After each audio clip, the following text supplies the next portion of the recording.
The next question is, how do you tailor marketing to target more affluent clients, right? Let's say that somebody is estate planning, for example, or whatever the practice area may be, but how do you target more affluent clients?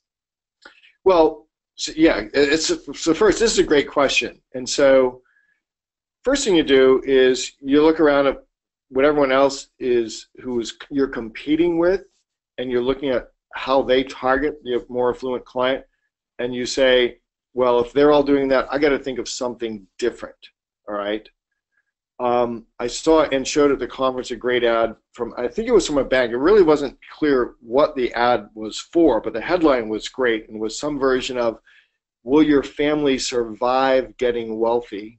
And the subtext was all about communicating your values, your family values, down through the generations. Now, this might have been the trust department at a bank. Again, the ad was overall kind of crappy, although the headline and the subtext was great. But if you think in terms of a estate planning, a wealth planning attorney, most of them are like, we can do wills, we can do trusts, but if everybody's using that same language, now a lot of people are going for least expensive. You start to communicate things that they're not even thinking about, like my friend Dave Fries, who is an estate planning attorney in Pennsylvania. A lot of their marketing is all about how do we keep all the money that you worked hard to get out of the hands of your daughter's husband if he turns out to be a scoundrel, all right? And he uses exactly that language, which is unheard of in the estate planning lawyer industry. So communicating in a way that's different from what all of your other competitors are communicating is number one. And then thinking deeply about what it is, it's your first line, what it is that keeps them up at night.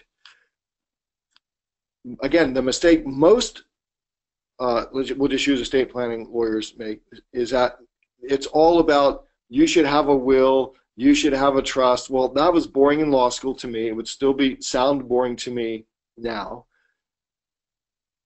But they're not sending out messages that address the concerns that are running through that wealthy person's head. The guy who's built a couple businesses and now wants to make sure the money gets to the right place.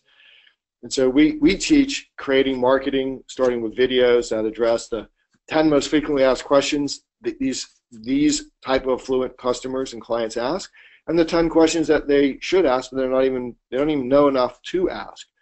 That starts your messaging content, messaging content delivery, and then everything else is the same. So the follow-up is the same. The creation of videos that continue to suggest new questions they might want to know the answers to.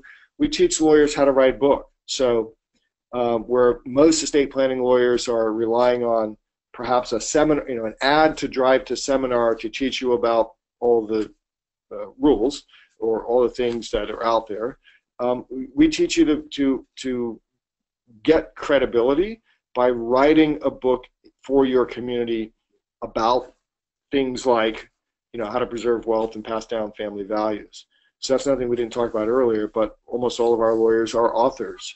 It's a little bit of hard work. It's not as hard now in 2017 as it was when we began this 11 years ago.